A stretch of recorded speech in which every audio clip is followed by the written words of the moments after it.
உம்மை உயர்த்தி ஆராதிப்பே.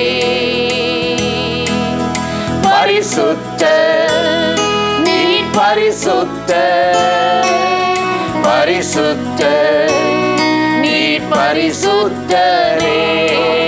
பரிசுத்த நீர் பரிசுத்த, பரிசுத்த நீர் பரிசுத்தரே.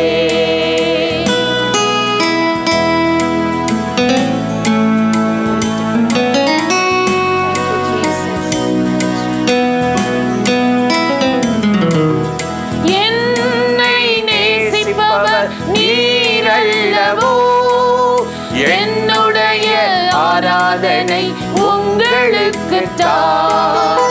என்னை நேசிப்பவர் நீரல்லவோ, என்னுடைய ஆராதனை உங்களுக்குத்தான். பரிசுத்த நீர் பரிசுத்த, பரிசுத்த நீர் பரிசுத்தரே. பரிசுத்த நீர் பரிசுத்த, பரிசுத்த நீர் பரிசுத்தரே.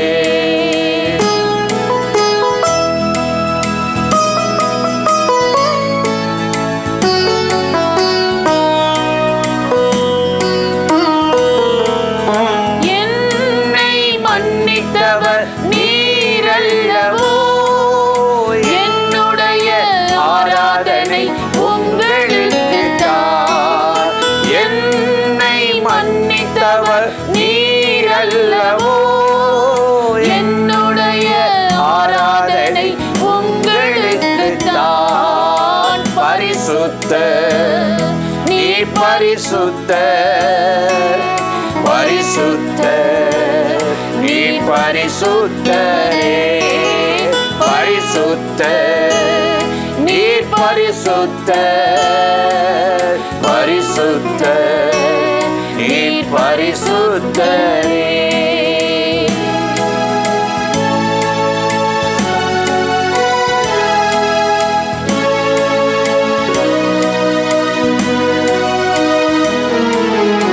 என்னை ஆட்கொண்டவர் நீரல்லவோ, என்னுடைய ஆராதனை உங்களுக்குத்தான்.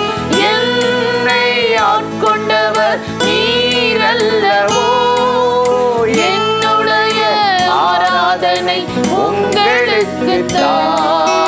பரிசுத்த நீர் பரிசுத்த, பரிசுத்த நீர் பரிசுத்தரே. பரிசுத்த நீர் பரிசுத்த, பரிசுத்த நீர் பரிசுத்தரே. அல்லேலூயா, அல்லேலூயா, அல்லேலூயா, அல்லேலூயா, அல்லேலூயா, அல்லேலூயா. தூயரே, தூயரே, சர்வ வல்லவர் நீரே. துதி உமக்கே, துதி உமக்கே.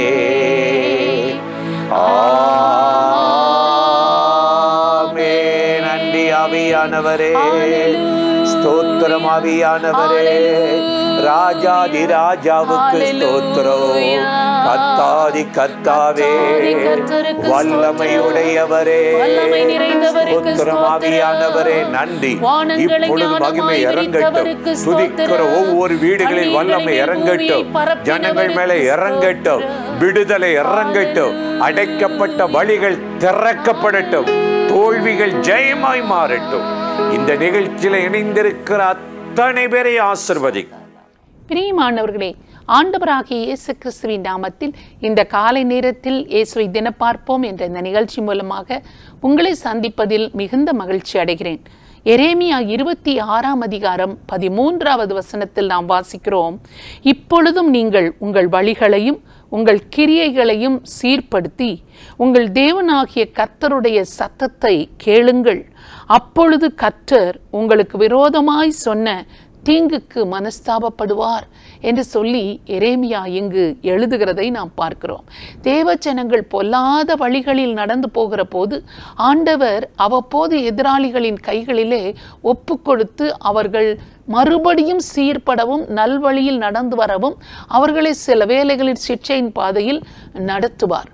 அப்படிப்பட்ட சூழ்நிலை நடுவில் ஆண்டவர் தேவ ஜனத்தை பார்த்து சொல்கிறார், உங்கள் தேவனாகிய கர்த்தருக்கு முன்பாக அவர் உங்கள் தீங்குக்காக உங்களுக்காக சொன்ன தீங்குக்கு மனஸ்தாபப்படும்படி உங்கள் வழிகளையும் உங்கள் கிரியைகளையும் சீர்படுத்துங்கள், உங்கள் தேவனாகிய கர்த்தருடைய சத்தத்தை கேளுங்கள் என்று அவர் சொல்லுகிறார். வழிகள் என்று சொல்லுகிற போது வேஸ், அதாவது நாம் நடக்கும் பாதை, நாம் நடந்து போகிற பாதையை நாம் சீர்படுத்த வேண்டுமாம். இன்னும் கிரியைகள் என்று சொல்லுகிற போது நம்முடைய ஆக்ஷன்ஸ், நல்ல நடவடிக்கைகள், நாம் எதையெல்லாம் எப்படியெல்லாம் நடந்து கொள்கிறோம் அதைத்தான் கிரியைகள் என்று நாம் சொல்லுகிறோம்.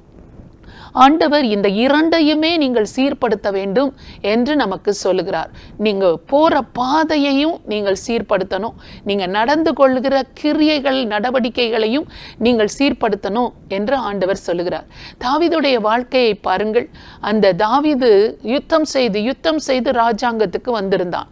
அந்த மேன்மையான ஸ்தானத்தில் வருகிற போது இன்றைக்கு நான் யுத்தம் செய்யாவிட்டால் என்ன என்று சொல்லி மற்ற ஆட்கள் படைவீரர்கள் எல்லாரையும் அனுப்பிவிட்டு ராஜாக்கள் யுத்தத்துக்கு போகிற காலத்தில் அவன் மாடியிலே உப்பரிகையிலே உலாவிக் கொண்டிருந்தானாம்.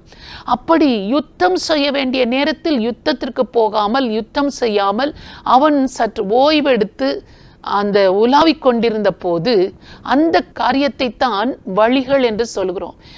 ஆண்டவர் வகுத்த வழிகளை விட இந்த தாவீது தனக்கென்று ஒரு வழியை வகுத்து கொண்டு, இன்றைக்கி போகாட்டி என்ன பரவாயில்ல, நாமே டயர்டாக தானே இருக்கோம், ஓய்வெடுத்து கொள்வோம் என்று சொல்லி கூட அவன் இருந்திருக்கலாம். அவனுடைய பாதை அது, அவன் வகுத்து கொண்ட வழி அது. அந்த வழியிலே அவன் போய் உலாவிக் கொண்டிருக்கும் போது அங்கே குளித்து கொண்டிருந்த பத்சேபாள் என்ற ஒரு பெண்ணை அவன் பார்த்து பாவம் செய்யும்படியாக ஒரு சூழ்நிலை ஏற்பட்டது. அவளை அழைத்து வர சொல்லி அவளோடு கூட பாவம் செய்து அந்த பாவத்தில் அவன் விழுந்து போய்விட்டான். இந்த நிமித்தமாகத்தான் தாவீதின் மேல் தேவ கோபம் வந்தது. தேவ கோபம் வருகிற போது தாவீது தன்னை தாழ்த்தி தன்னுடைய வழிகளையும் தன்னுடைய கிரியைகளையும் சீர்படுத்தி தேவனாகிய கர்த்தருடைய சத்தத்தை அவன் கேட்டான். அப்படி அவன் கேட்டது நிமித்தமாக தாவீதுக்கு ஆண்டவர் செய்வதாக சொன்ன அந்த தீங்குக்கு அவர் மனஸ்தாபப்பட்டு அந்த தீமையிலிருந்து தாவீதை தப்புவித்தார் என்று சொல்லி நாம் வாசிக்கிறோம். அப்படியானால் இரக்கத்தை பெறுவதற்கு ஒரே ஒரு வழி உண்டு, ஆண்டவருக்கு முன்பாக நம்மை தாழ்த்தி நாம் செய்த காரியங்களை ஒத்துக்கொண்டு அறிக்கை செய்வது. தன் பாவங்களை மறைக்கிறவன் வாழ்வடைய மாட்டான், அவைகளை அறிக்கை விட்டு விடுகிறவனோ இரக்கம் பெறுவான் என்று வேதம் சொல்லுகிறது. அதனால் எந்த ஒரு வழிகளில் நடந்திருந்தாலும், அறியாமல் நடந்திருக்கலாம் அல்லது அறிந்து துணிகரமாக மீறி நடந்திருக்கலாம், எந்த விதமான பாதையில் நீங்கள் போய்கொண்டிருந்தாலும், எந்த விதமான கிரியைகளை நீங்கள் செய்து நீங்கள் விழுந்து போன நிலைமையில் காணப்பட்டாலும் மனஸ்தாபத்தோடு கூட ஆண்டவருக்கு முன்பாக உண்மையான உள்ளத்தோடு கூட உங்களை தாழ்த்தி தேவனாகிய கர்த்தருடைய சத்தத்தை கேளுங்கள், உங்கள் வழிகளையும் கிரியைகளையும் சீர்படுத்துங்கள் என்று ஆண்டவர் சொன்னது போல நம்மை தாழ்த்தி நம்முடைய வழிகள் தவறானது என்று உணர்ந்து அவரிடத்தில் நம்மை அர்ப்பணித்து அதை சீர்படுத்துவோமானால் தேவனாகிய கர்த்தர் நான் உனக்கு செய்ய போகிறேன் என்று சொன்ன அந்த தீங்குக்கு மனஸ்தாபப்பட்டு அந்த தீங்கை நம்முடைய வாழ்க்கையில் செய்யாமல் நம்மை பாதுகாத்து விடுவார் என்று வேதம் சொல்கிறது. அந்த ஆண்டவரை நோக்கி நாம் இப்பொழுது ஜெபிக்கலாமா? ஆண்டவரை, என் வாழ்க்கையிலும் நான் தவறின காரியங்கள் உண்டு, மீறின காரியங்கள் உண்டு, இவைகள் எல்லாவற்றையும் எனக்கு மன்னித்து என் மேல் வர இருக்கிற தேவ கோபத்தை தீங்கை நீர் அகற்றி போடும் என்று சொல்லி ஆண்டவரை நோக்கி நாம் இப்பொழுது ஜெபிக்கலாம். ஸ்தோத்திரம் ஆண்டவரே, உம்மை நன்றியோடு நாங்கள் துதிக்கிறோம். உம்மை ஸ்தோத்தரிக்கிறோம் ஆண்டவரே. இப்போதும் உங்கள் வழிகளையும் உங்கள் கிரியைகளையும் சீர்படுத்தி உங்கள் தேவனாகிய கர்த்தருடைய சத்தத்தை கேளுங்கள் என்று அப்பொழுது உங்கள் தேவனாகிய கர்த்தர் உங்களுக்கு சொன்ன தீங்குக்கு மனஸ்தாபப்படுவார் என்று சொல்லப்பட்ட வார்த்தையின்படியாக ஆண்டவரே எங்களுடைய வழிகளை நீர் கண்ணோக்கி பார்க்கிறீர். எந்த பாதையில் எந்த வேஸில் நாங்கள் போயிட்டு இருக்கிறோன்றத நீங்கள் பார்க்குறீங்க ஆண்டவரே. அந்த வழிகள் உமக்கு பிரியமான வழிகளாக இருக்கிறதா, உமக்கு பிரியமில்லாத வழிகளில் நாங்கள் போய்கொண்டிருக்கிறோமா என்று பார்த்து உமக்கு பிரியமில்லாத வழிகளில் இருந்து நீர் எங்களை தூக்கி எடுப்பீராக. உமக்கு பிரியமான வழிகளை நாங்கள் தெரிந்து கொண்டு அதிலேயே நாங்கள் நடந்து போக எங்களுக்கு உதவி செய்யும். எங்கள் கிரியைகள் எல்லாவற்றையும் நீர் பார்க்கிறீரப்பா. அந்த கிரியைகள் உமக்கு முன்பாக பிரியமானதாக இல்லாதிருந்தா அந்த கிரியைகள் எல்லாவற்றையும் நீர் எங்களை விட்டு அப்புறப்படுத்தி விட்டு சீர்படுத்தி விட்டு ஆண்டவரே தேவனாகிய கர்த்தருடைய சத்தத்தை கேட்டு ஆண்டவரே உம்முடைய வழிகளில் நாங்கள் நடந்து போகிறவர்களாக எங்களை ஒவ்வொரு நாளும் நீர் காத்துக்கொள்ளும்படியாக உம்மை நோக்கி ஜெபிக்கிறோம்.